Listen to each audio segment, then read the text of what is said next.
vê e segue. Uma coisa sei, eu era cego e agora vejo. Evangelho de João, capítulo 9, versículo 25.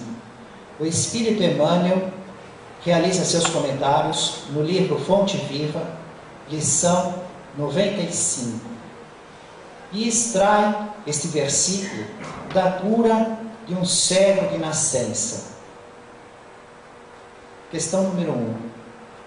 Já ouviram falar de um cego de nascença ser curado do modo como Jesus o fez? Vamos antes refletir a respeito dos comentários do Espírito Emmanuel. E Emmanuel nos traz uma realidade, muitas vezes, repetindo, batendo na mesma tecla. O aproveitamento da Boa Nova é sempre individual e intransferível. Que aproveitamento é esse? A compreensão e a vivência desta compreensão. Que Boa Nova? O Evangelho, o que Jesus nos vem ensinar, a vida futura, a necessidade de fazer o bem para ser feliz. E todo aquele conjunto de conceitos inseridos nas anotações dos evangelistas, Mateus, Marcos, Lucas, João, Atos dos Apóstolos, e mais todo aquele volume de informações cumpridas na promessa do Consolador, a codificação espírita de Allan Kardec, o seu desenvolvimento na produção mediúnica de Chico Xavier, uma incontável fonte de conhecimentos da vida no mundo espiritual. É individual. Cada um tem que conquistar por si. É intransferível. Sendo intransferível, nenhum espírito, então nem um próprio espírito puro, pode nos transferir o conhecimento que cabe a cada um de nós conquistar. Os espíritos podem mudar o exemplo, vestir o corpo de carne e realizar o exemplo, mas ele não transfere a capacidade de amar, de ser humilde, de ser paciente, daquele exemplo que ele vivencia. Podem trazer o conhecimento nos livros, se utilizarem da psicografia de Chico Xavier e deixarem mais de 400 livros, nos informando, nos explicando, nos criando, nos fornecendo um manual para aprender a morrer, aprender a nascer, a conhecer a vida no mundo espiritual. Mas se a nossa inteligência não se dedicar, não fizer um esforço de compreensão, não aprender por si, o conhecimento fica no livro. Nós seguimos com a nossa ignorância até o dia que, de modo individual e intransferível, vamos conquistar este conhecimento, este aproveitamento da Boa Nova que Emmanuel se refere. A boa notícia. Nós, os espíritas cristãos, que somos convidados a uma fé raciocinada, que temos a prova da realidade da vida no mundo espiritual, conhecendo o verdadeiro sentido das palavras de Jesus, passamos a realizar um esforço de reforma íntima e lutamos contra as nossas imperfeições, as nossas mazelas, e buscamos desenvolver nossas virtudes. Reformamos nossos conceitos, e certas ignorâncias são transformadas em sabedorias. E fazemos esse quantum até a morte. E durante esse período, esses dias, esses anos, nós nos transformamos. E nessa transformação ficamos diferentes do que éramos. E as pessoas que convivem conosco, a nossa família, nossos amigos, as instituições, a sociedade que nos serve, nos observam essa mudança. E muitas vezes não encontram lógica do ponto de vista deles. Porque a tabela de valores destas pessoas, dessas instituições, dessa sociedade é outra. Nós passamos a ter uma visão espiritual iluminada pela fé raciocinada de Cristo, Allan Kardec, Chico Xavier. E isso não causa lógica para aqueles que não têm esse recurso e observam a nossa mudança de comportamento. Às vezes, diante de certos cenários, por exemplo, com a consciência de espírita cristã, ser eleito deputado federal. Como vai ser o comportamento dele entre os colegas, quando a maioria... Precisa explicar? Bateu o carro do outro que estava estacionado e não estava lá. Ele parou, foi lá, deixou o telefone dele, o celular, vou pagar o seu conserto, não tenho seguro, mas vou pagar. Quem não compreende, para que isso? Todo mundo bate e vai embora. E assim vai. Noite de frio, chuva, sair de casa do conforto, enfrentar os desafios, ir por bairros carentes. Quantas e quantas ações, procedimentos, pensamentos passam a ser absurdos, antes não eram realizados, se tornou uma mudança em virtude de uma nova visão. Por isso que Emmanuel separa. Uma coisa eu sei, eu era cego e agora eu vejo. Ele tira de um fato material, de um homem que era cego de nascença, foi curado e via materialmente, mas ele traz nos seus comentários para a nossa realidade. Éramos cegos espiritualmente e agora vemos. Então, quando formos abordados, questionados por esses entes queridos, por esses amigos que não têm condições de nos compreender, nem obrigação, porque não possuem esse esclarecimento desta luz, e nos questionam, nós podemos pensar como esta frase que Emmanuel destaca. Uma coisa eu sei, eu era cego espiritualmente e agora eu vejo espiritualmente. E continuar com a paz de quem enfrenta o bom combate, a luta pela própria evolução espiritual.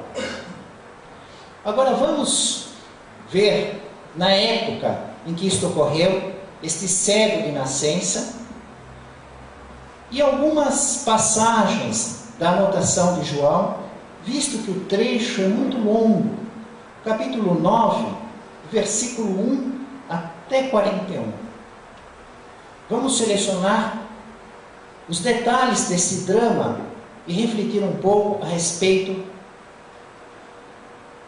de uma riqueza enorme de símbolos espirituais do gênio de Jesus, um espírito puro, não só realizando uma cura material de um cego, mas trazendo todo um contexto de relíquias espirituais, fazendo da mesma essência que faz o Consolador Prometido. Lembra o que está esquecido, corrige as interpretações humanas erradas e desenvolve verdades que não eram possíveis a seu tempo. Retira desde Moisés a lei, os 10 mandamentos, os 613 mandamentos, naqueles 1000 anos, mais de 1000 anos entre Moisés e Jesus.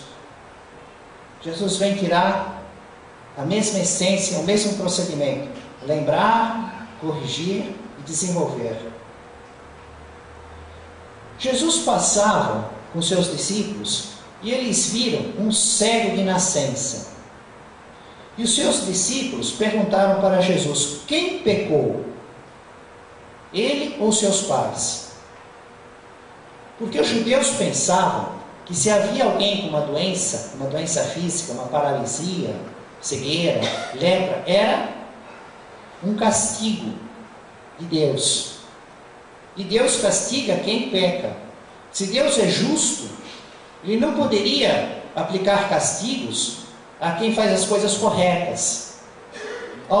Alguém tem que ter pecado. E eles pensavam, de um modo muito estranho, com uma interpretação equivocada,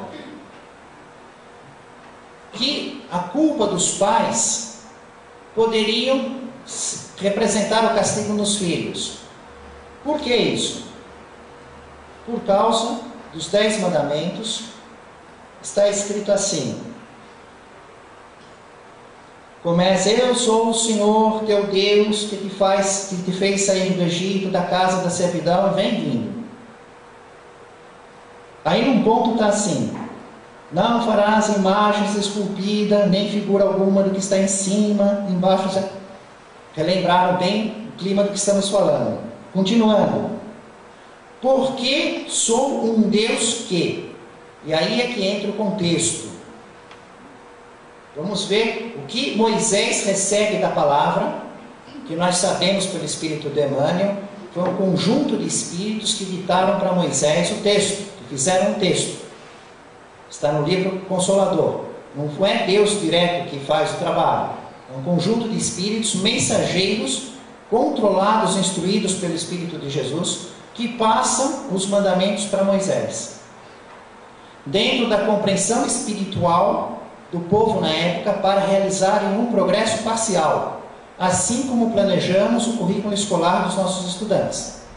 Nada mais lógico, nada mais claro. Porque sou um Deus que puno a iniquidade dos pais sobre os filhos até a 3ª e 4ª geração dos que me odeiam, mas também ajo com amor até a 1000ª geração para aqueles que me amam e guardam os meus mandamentos. Esta letra foi interpretada: então quer dizer que se alguém não observa o mandamento, odeia a Deus, desobedece os mandamentos, então poderá ser punido até a 3ª e 4ª geração. Então o filho, o neto, o bisneto, interpretação errada. Eles não souberam interpretar. A primeira circunstância que é apresentada é a misericórdia. A ideia do conceito é: você desobedece, você não cumpre a lei, até a 3ª ou 4ª geração, castigo, dor. Você obedece a lei, você me ama, eu te recompenso até a 1000ª. Castigo até 3 ou 4, recompensa até 1000. É o mesmo que você fazer um trabalho e eu dizer assim: você faz o seu trabalho, eu vou avaliar. Está aqui sua conta corrente. Eu não por Deus. Deus e nós vamos fazer um trabalho e temos uma conta corrente com o Criador. Se o Criador não gostar, ele tira de 3 a 4 pontos. -1, -2 ou -3, no máximo até -4. Nosso saldo fica -4. Se Deus gostar, nesse trabalho ele pode dar até 1000 pontos. O que é isso? Fantástico, que misericórdia maravilhosa. Quer dizer que se eu desobedeço a lei, o meu sofrimento é só até 4. E se eu obedeço a lei, a minha felicidade é até 1000. Ele vem mostrando que todo erro vai ter seu sofrimento. E todo acerto vai ter sua alegria. Não há possibilidade de errar e não ter um sofrimento. E nem de fazer algo certo, observar a lei e não ter a consequência da alegria. E o critério dele não é olho por olho, dente por dente, 1 por 1. O erro paga até 4, o acerto, o recompensa também até 4. Isso seria a justiça da Italião. Ele é misericordioso. O erro é só até 3, 4. Mas tem que ter um sofrimento para aprender a fazer certo. Em compensação, o acerto é até 1000. E é por isso que nós estamos com essa condição tão maravilhosa que nos encontramos. Por esta misericórdia. Porque se fôssemos levantar o histórico desta vida, antes dessa vida, das vidas passadas, se fosse fazer a lei de Italião um por um, como é que estaríamos em termos de saúde, condições, que planeta? Nas parábolas que Jesus compõe, ele mostra isso claro. O filho pródigo perde tudo. Não fez nada ainda. Ele só viu que o pai dele, quando ele estava comendo a comida, que nem os porcos, não queriam dar comida, que nem os porcos estavam ao porco, que não conhecia o Deus único, que era proibido ser comido pelos judeus, estavam num ambiente espiritual ainda inferior ao dele. Ele pensa, meu pai, vou voltar para casa, ele só se põe a caminho, ainda longe, ele não fez nada, nada. Ele só ganhou a consciência e se pôs de volta a caminho. Ainda longe, o pai corre ao encontro, manda preparar sandálias, a melhor roupa, mata um novilho. Todo o conteúdo vem mostrando misericórdia. Mas como eles não sabiam, interpretavam errado, então, como Deus não podia dar um castigo, tinha que ter a culpa na pessoa ou nos pais. Os discípulos perguntam, quem pecou? Se foi ele ou se foram os pais? Aí também tem um outro conceito inserido. Ok. Se foi ele, se eles pensavam na possibilidade de ser ele, quer dizer que ele teria que ter errado antes daquele nascimento. Ele já existia como espírito, como alma, antes. Pois se já nasceu cego, o pecado tem que ser na gestação ou antes, ou em vidas passadas, anteriores. Então esses conceitos, essas interpretações, estavam tudo misturado. Existiam os judeus materialistas, os saduceus, que acreditavam em Deus. Eram os principais que controlavam o sinédrio, mas achavam que a realidade era do berço ao túmulo. Fim. Os fariseus acreditavam na vida espiritual. Alguns tinham ideia de que Deus havia feito os espíritos, as almas, eles ficavam lá, depois nascia, vivia uma vida única. E aí iam ter um julgamento definitivo, iam aguardar em sono uma ressurreição carnal, uma maneira de interpretar. Outros acreditavam nas reencarnações. Eram várias maneiras, como hoje também temos várias maneiras, espalhadas pelo mundo todo, heterogêneo, o maior, o menor, lucidez, mais próximo. E entre os próprios judeus havia essa condição. E Jesus não corrige, Jesus não diz assim, não existe essa possibilidade antes, porque a alma é criada no instante que nasce o corpo, na concepção, na gestação. Não, Jesus diz que existe a possibilidade, só que não era aquele caso. Jesus diz assim, nem o próprio cego, nem os seus pais anteriormente. Inclusive, essa possibilidade dos pais fazerem um erro e a punição acontecer nos filhos, isso é zero. Porque nem nós fazemos isso. Né? Nós que ainda estamos também na infância espiritual, o filho mais velho faz uma arte, apanha o menor. Não tem sentido. Mas eles, dentro da possibilidade deles, interpretando a lei que veio por Moisés, que estava lá, uma interpretação errada, caótica, completamente distorcida de uma justiça, aonde que ia ser punido o filho no erro do pai? Não tem um mínimo de base na justiça? Interpretavam assim e pensavam então na possibilidade de, na terceira e quarta geração, então foram os pais não viram a lei de Deus, o filho que nasce cego. Mas Jesus diz que não é nem um caso nem outro. No livro dos Espíritos, questão 258, 273, a lição de casa de hoje. Né? Livro dos Espíritos, escolha do gênero de provas. Dizer que um espírito pode escolher nascer cego? Pode.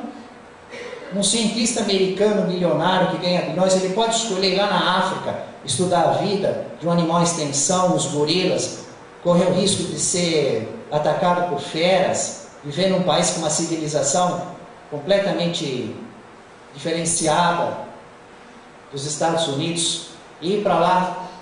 Pode. A escolha. Existe a condição de ser constrangido e existe a condição de escolha livre. Então os espíritos, buscando a evolução espiritual, observando o seu status evolutivo, eles podem escolher circunstâncias no corpo, dificuldades durante a vida, facilidades, escolha dos gêneros de provas, tem seus limites. A questão 258 do Livro dos Espíritos nos traz algumas informações, as informações mais básicas, mais fundamentais. A produção mediúnica de Chico Xavier desenvolve muito este cenário.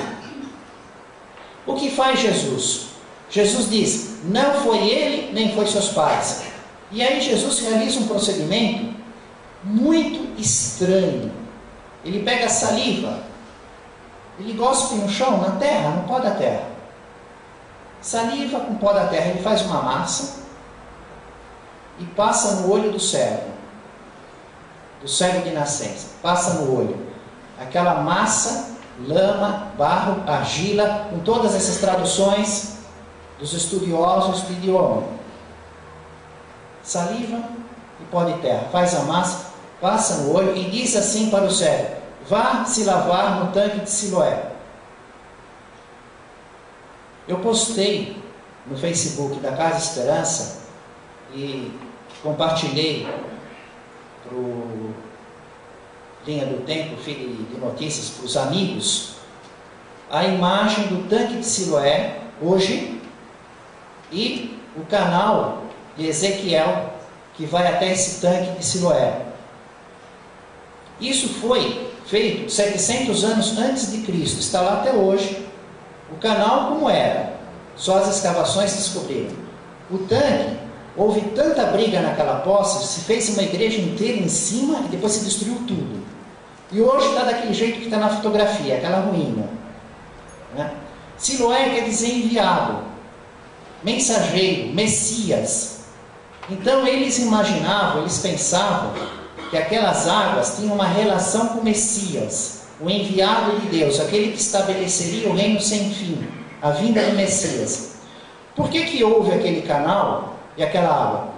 Porque há 700 anos antes, o rei Ezequiel, ele dizia assim, que eles estavam em Jerusalém numa circunstância muito delicada se houvesse uma guerra em que os muros, as cidades eram muradas. Se a cidade fosse atacada, eles tinham que defender os muros e os portões. Mas e se ninguém pudesse sair e entrar, como é que eles iam fazer na questão da água? Água e comida é um problema enorme. Hoje as cidades não são muradas, existem outros tipos de armas, mas existe o bloqueio econômico, comercial. Ninguém importa, ninguém exporta, tem que apertar no dinheiro. Existe esse procedimento hoje.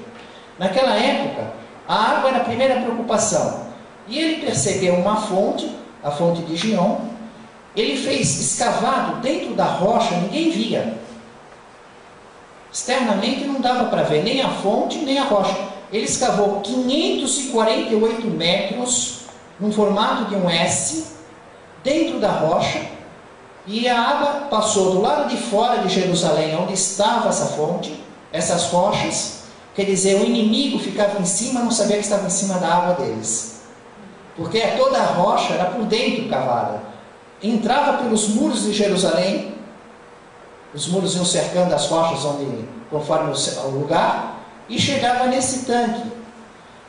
O tanque de Siloé, onde tinha a água, que tinha um símbolo sagrado enorme, porque nas festas de tabernáculos, que eles comemoravam os 40 anos de exílio, quando Moisés liberta o povo judeu do domínio do faraó do Egito, o povo hebreu, ficam 40 anos em tendas, tabernáculos, e nesse tanque de Siloé durante a comemoração desta festa, eles iam fazer lavagens. Lavagem dos objetos, das mãos, para a purificação, dizendo que era a bênção do Messias. Siloé quer dizer enviado. Então vejam que não é simplesmente Jesus está sujando um olho e ele está mandando lavar um olho, simplesmente num lugar que tinha água. A conversa vai muito mais longe, porque vem do próprio Jesus. Será que ele poderia curar simplesmente sem nem tocar, como ele fez com leprosos, com outros cegos e paralíticos? Veja, o fato é que neste caso, ele mandou o cego se sujar, ele sujou o cego e mandou se lavar. E o cego foi. E não conhecia Jesus, porque ele era cego, continuava cego, só depois que ele se lavou, ficou longe, não tinha a mínima ideia, era cego de nascença. Ele só sabia que foi um homem chamado Jesus, que houve a lama, houve o pó da terra, e ele estava muito sujo, e ele foi se lavar. Quando ele se lava neste tanque, em que era sagrado espiritualmente, porque era a bênção do Messias, o enviado, ele passa a ver, e ele passa a andar. O que acontece com as pessoas? Primeiro, como é que ele podia estar andando se o dia era de sábado? Pois a lei era rigorosa no sábado. Tinha limite na distância que podia andar, no que podia fazer. O sábado era para ser guardado. Então veio toda uma legislação do que pode e o que não pode fazer no sábado para respeitar o sagrado. E até hoje, com a evolução que houve, ainda existem as interpretações, de tal modo que quando eu estive em Jerusalém, no dia de sábado, nos 3 elevadores do hotel, 2 elevadores eram para os judeus. Um elevador era para os não observadores da lei. Né? Como é que é o elevador do judeu? Ele não pode tocar botão. Você vai dizer, mas o que isso tem a ver com a época de Moisés? A interpretação continua. Como é que ele vai pegar o elevador sem tocar botão? O elevador fica programado da sexta-feira, às 6 horas da tarde, que começa o sábado, porque eles começam o contato da noite, o dia inteiro, ele para de andar e andar, toca um sinal sonoro e abre a porta. Então você tem um tempo para entrar no elevador, ele fecha a porta, aí você fica esperando ele chegar no seu andar. Quem estava no 8º, tem que esperar parar no 1º, 2º, 3º, 4º, 5º, 6º, 7º, até ele descer no dele, mesmo sem ninguém no elevador. Ele não pode apertar o botão, que é considerado um trabalho. E quando você sai do apartamento, você fica esperando o elevador chegar no seu andar. Mas tinha um, para quem não observa, aquele que andava. Eu quis dar uma voltinha lá no elevador deles, fiz a coisa ficar impura. Não é? Por isso que eles queriam o primeiro andar, que aí é de escada. Mas o cego estava andando. E aí o pessoal falou, mas espera aí, esse não era o mendigo? Nasceu cego, sempre viveu de esmola, está andando no dia de sábado? Não, outros diziam, não pode ser ele.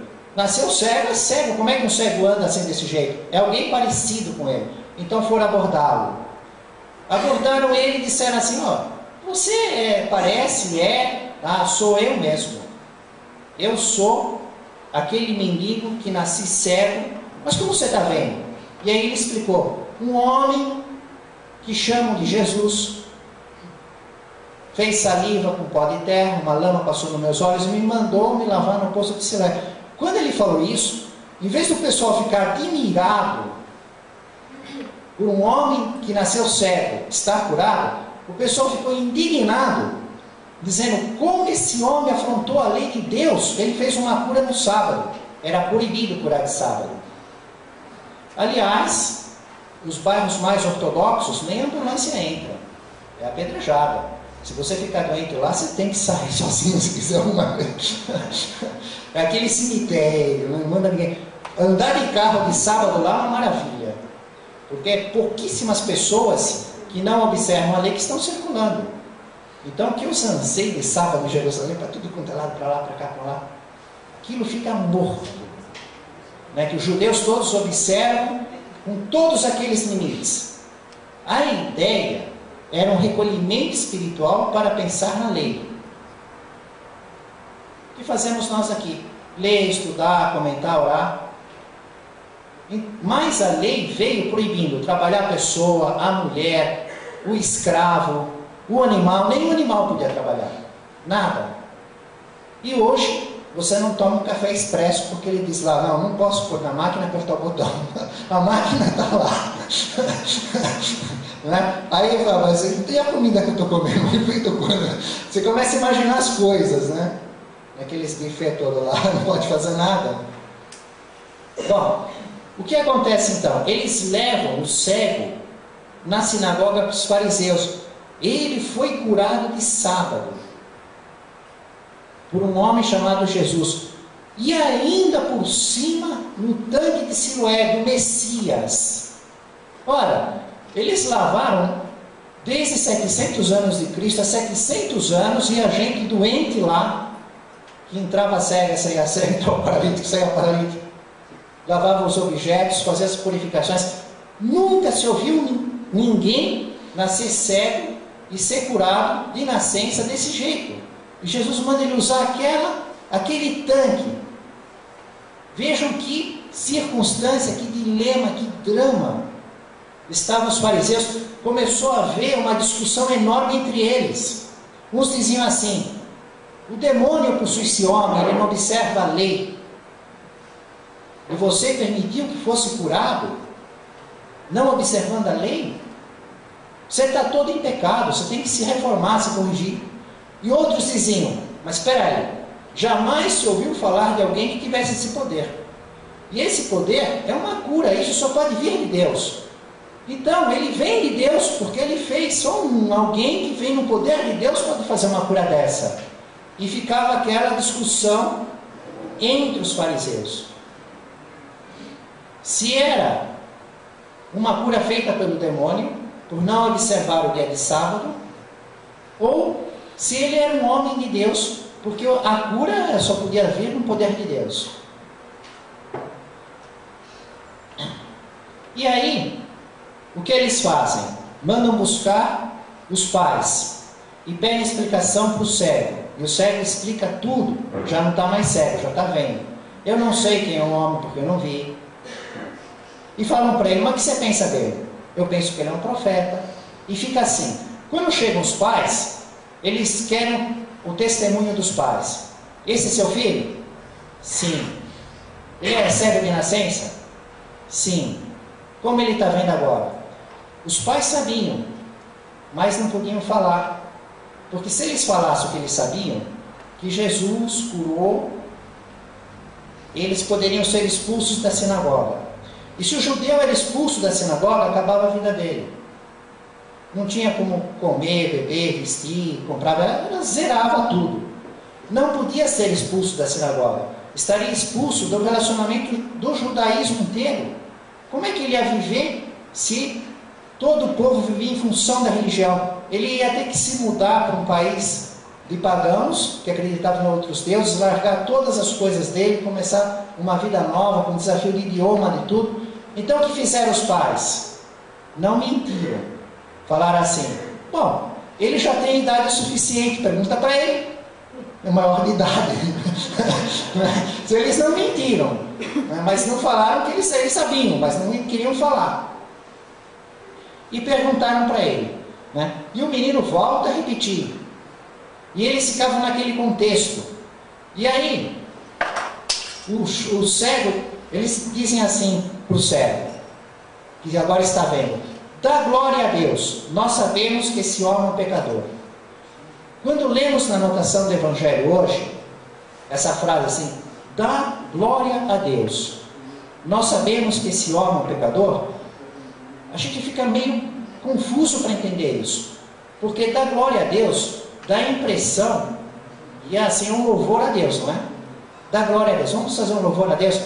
Mas que essa frase vem na continuação tão esquisita: nós sabemos que esse homem é um homem pecador.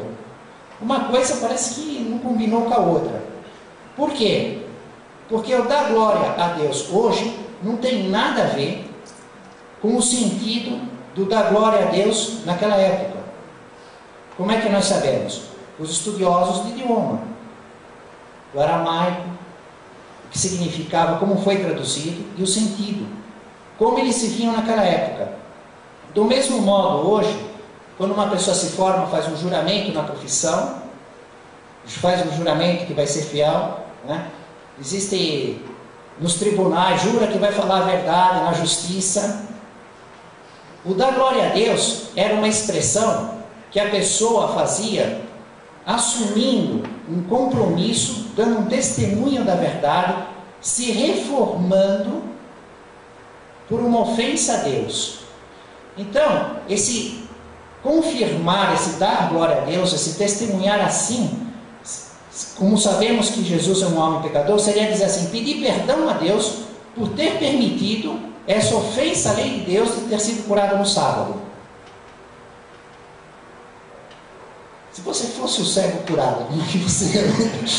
Quer dizer, eu sou cego, fui curado, só que é no sábado, na vossa lei não pode, agora eu tenho que pedir perdão a Deus, que esse homem é um homem pecador, agiu pelo demônio, e eu fui beneficiado, não podia, tinha que ter continuado cego, tinha que ter recusado, fiz um erro, e agora tenho que pedir, me retratar. O dar glória a Deus é uma retratação oficial, pública, perante todos, para eles mostrarem, olha, vejam, aquele homem pecador, que vocês chamam Jesus de Nazaré, teve a ousadia, fez a aberração de fazer uma cura num sábado, pegou esse cego e foi ainda mais, foi lá no tanque de Siloé, que é sagrado para nós, e iriam então mostrar a público o próprio cego se retratando dessa aberração do comportamento de Jesus. Só que o cego não pensava assim. O que o cego responde, se ele é pecador ou se não é, eu não sei. Uma coisa eu sei, eu era cego, agora eu vejo. Não deu a glória a Deus. Vejam que nós estamos estudando o versículo que Emmanuel isolou. Uma coisa eu sei, eu era cego, agora eu vejo. Lendo só isso, dá para imaginar todo esse drama? Siloé, a construção do rei Ezequiel, o problema do sábado, o conflito dos fariseus. E Emmanuel não faz referência nenhuma a isso. E mesmo assim, isola o versículo e nos traz uma aplicação na nossa vida brilhante, que nós vivemos. Nós mudamos a nossa maneira de existir, porque passamos a ter a visão espiritual, e os nossos familiares, aqueles que não compreendem, os nossos amigos, aqueles que não podem entender essa nova visão espiritual, passam a fazer cobranças a respeito do modo estranho que estamos vivendo com a nova visão espiritual. Mas o drama continua. E há aquele debate, e um cego de nascença agora vem, é mais pressionado. E ele diz, olha, eu não sei como vocês podem ter tanta dificuldade para fazer esse entendimento. Jamais se viu alguém curar um cego de nascença. Se ele me curou, é porque ele é um profeta, ele está no poder de Deus. Mas os fariseus pegaram e puseram ele para fora, disseram, olha, em Moisés nós temos certeza que falou com Deus.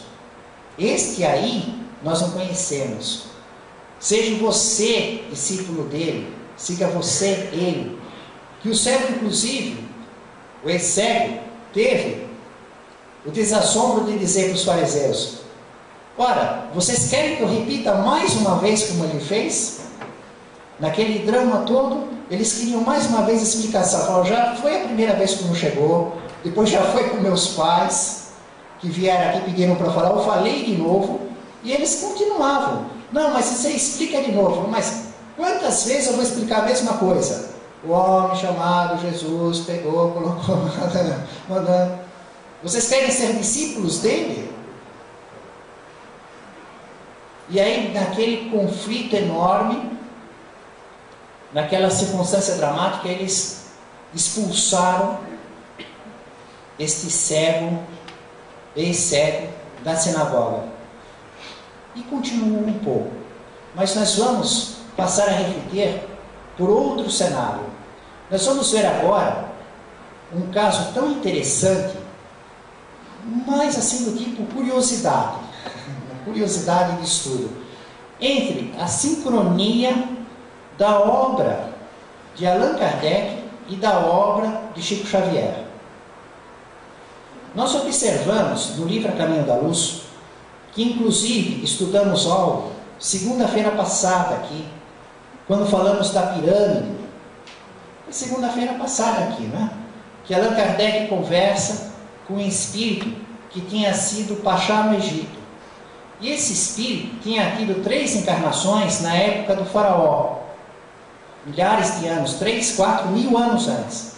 Nessa época, ele foi um mendigo, foi um príncipe, foi um sacerdote. Como sacerdote, ele conhecia os recursos de construir as pirâmides e conhecia o processo de mumificação. Até trouxe os ingressos do Museu do Egito. E quando eu entrei no museu, guardo com eles, trouxe aqui. E que Jesus é que tinha combinado com esses espíritos que vinham de um conhecimento muito grande, de outro mundo, e estavam aqui com aquela tecnologia, e Jesus combinou com eles, planejou o porquê de fazer as pirâmides e as mumificações, porque seria uma mensagem para gerações futuras. Com o desenvolvimento da tecnologia como temos hoje, iríamos estar questionando como homens, sem ter os recursos técnicos que nós temos, sem ter os instrumentos, puderam fazer o corte da pedra, o transporte daquelas toneladas, o alinhamento em relação aos astros. Como esses desenhos, esses sinais, Emmanuel nos diz que ainda vamos ter séculos e milênios para frente e vamos descobrir que ainda não sabemos o que está escrito lá. Nós ainda vamos passar séculos e vamos depois ver, olha que isso, aquilo lá, já estava lá previsto. Nós não sabemos ler ainda. O que vimos até agora foi alguma coisa. E a múmia nós também não sabemos fazer. Já pegaram múmias, não dos aqueles faraós que estão naquela sala, do homem que ficou frente a frente com Moisés, que está lá, Ramsés, que nós vemos lá. Pegaram múmias de menos condições evolutivas, engenheiro, diamante, de filho, de coisa assim. Investigaram tudo. Eles vêm com uma lista lá, como fura o corpo, que órgão tira, o que faz. Certeza número 1 da ciência acadêmica, nós não sabemos fazer igual. Tem algo que nós desconhecemos. Faz uma. Dura quanto? Aquela está lá 3 mil anos. E Emmanuel nos explica que eles controlavam raios solares. Onde nós conhecemos o UVA e o UVB, eles conhecem matéria que a nossa academia ainda não vê. O próprio corpo espiritual. E manuseando aquilo, faziam a condição da conservação de estar lá hoje, um corpo que você pode ver, que ficou face a face com Moisés e está lá hoje. É verdade que num certo estado, né? Bom, mas a questão é que o livro A Caminho da Luz, ele vem dizendo que esses espíritos vieram todos de um único lugar. Um mundo que recebia a luz do Sol, do sistema de Capela. Quantas estrelas existem aí no universo? Parece que a olho nu nós vemos algumas milhares. Mas com o telescópio, o satélite, foi para o infinito. Milhões, bilhões, trilhões, inimaginável e incontável. De tudo isso, ele não diz de um monte, não, um grupo, não. Ele tira, ó, esta aqui, esta constelação, Cocheiro, esta estrela aqui, ó, Capela. Este mundo, um mundo que recebe a luz dessa estrela. É como a Terra recebe a luz do Sol, sistema solar.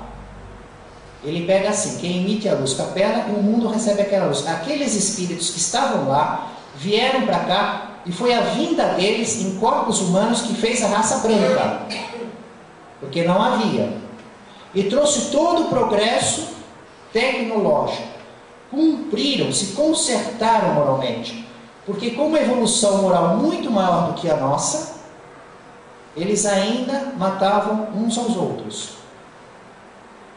No próprio livro, Emmanuel disse que a nossa nota de corte é não matar o outro, para continuar aqui na evolução que haverá na Terra. Bom, o fato é que esse livro, psicografado, publicado no 17 de agosto de 1938, só a partir disso é que Capela veio a público. Até lá ninguém falava nada. Aí veio Edgar Almonte, veio um monte de coisa. Capela hoje é famoso, todo mundo fala. Você levanta lá no Google, você acha filme, contestação, acha tudo lá. Mas quem trouxe? Quantas outras trilhões de estrelas? Ninguém fala nada, né? Ninguém sabe nada, ninguém fala nada. Veio só daquela. O livro veio em 1938. Agora vejam que interessante. A Revista Espírita de Allan Kardec foi toda feita em francês. Allan Kardec em francês. Paris, Sociedade Parisense de Estudos Espíritas. O ano 1867. No mês de março, em francês, chegava aqui em francês em 1867. Uma diferença de tempo enorme a 1938. E vinha mensalmente. Quantos brasileiros será que liam isso? Aqueles que falavam francês, alguns leram, porque no último ano começa a aparecer aqui um brasileiro, um repórter que foi lá, viu, fez uma matéria no jornal, em português. Allan Kardec comenta lá. Fizeram instituições, centros espíritas aqui, mas ela estava em francês. Aí vai aqueles anos, década após década, ano após ano. O que será que aconteceu com elas? Quanto tempo você guarda uma revista? E aí em outro idioma, aí vem seu filho, seu neto. Aí está Chico Xavier falando de Capela. Acontece que nesse mês de março de 1857, em francês, vem aqui uma matéria que vem falar de Capela. Como é que é isso? Allan Kardec, quando ele publica o Livro dos Espíritos, Camille Flammarion, com 15 anos só, vê o Livro dos Espíritos e fica encantado. E aí ele se aproxima de Allan Kardec e passa a ser um dos médiuns de Allan Kardec. E Camille Flammarion, se você levantar lá no site de pesquisa, foi um gênio da humanidade. Com 16 anos, ele escreveu um livro de cálculo de movimento dos astros. Real, com 500 páginas. Foi convidado a trabalhar no Observatório de Paris, da observação dos astros. Ele era profundo conhecedor das estruturas da Terra e do movimento dos astros, mas se apaixonou pelo movimento dos astros. E ele usava teorias científicas da época, e com aquele conhecimento científico da época, ele fazia, ou por inspiração dos espíritos, ou por sua própria capacidade intuitiva de imaginar, descrições da pluralidade dos mundos habitados, da vida fora do espaço. Ele comparava os recursos dos insetos, dos seres vivos aqui, e transportava isso como algo que não é possível conferir porque estaria em outros planetas. E aí ele faz uma matéria que Allan Kardec acha tão interessante, que é um amigo dele que morre aqui, descreve como é a morte, como é que é separar o espírito do corpo, como quem assim está tendo um sonho, um pesadelo, acorda e ainda vive a realidade aqui, misturado com o sonho. naquele duelo do presente e futuro que te convida a entrar na realidade, mas ainda com a influência do pesadelo que acabou de ter. Depois ele ganha a lucidez e ele vai exatamente, ele diz que ele veio de lá, de Capela. De Capela. Vai voltar para lá, começa a descrever como sendo um espírito muito adiantado, que veio fazer uma vida aqui. E aí sai todo um conteúdo que Allan Kardec não aceita como doutrina, porque não é possível ir para lá e conferir. Mas é tão marcante, não dá para comentar. Dá para falar a respeito desse detalhe. Em 12 livros, centenas de matérias mensais, nós vamos encontrar aqui. Capela, não outra. E a primeira tradução da Revista Espírita em francês para o português foi em 1964.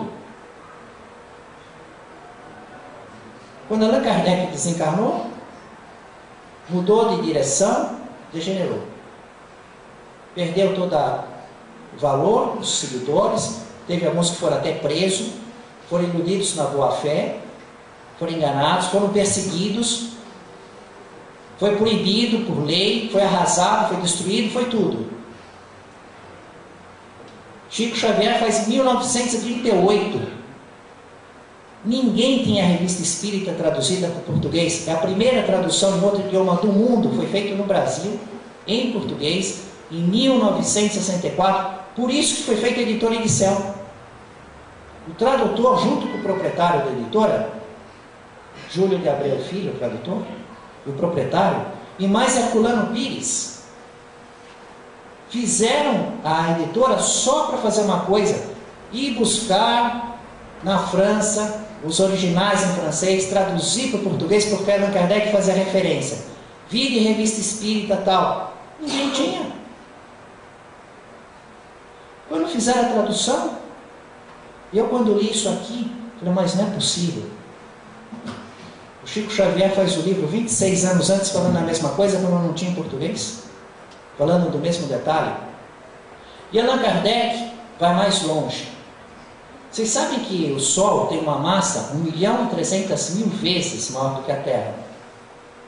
Mas Capela é 5.800 vezes maior do que o Sol na massa. A Capela é maior que a Terra 7.540.000.000 de vezes. Só isso já nos deixa atônitos. E tem aqui maior do que Capela. Ele faz um capítulo, o capítulo 6º, Uranografia Geral. Ele publica inteirinho, com o conhecimento científico da época, sem revelação científica. Como as pessoas pensavam a respeito da Lua, da Terra, dos astros. Não era isso que importava. Mas ele faz todo um exercício de filosofia a respeito da criação universal, da vida espiritual, para nos mostrar a pluralidade dos mundos habitados, o brasão do universo, unidade e variedade, a unidade imutável, a lei de Deus, uma infinita variedade em torno disso. Que Allan Kardec publica o capítulo inteiro sem mudar uma página. É o único capítulo em toda a publicação dele que ele faz, que ele usa esse critério, porque todo o resto ele cruzava a informação por médios que não se conheciam.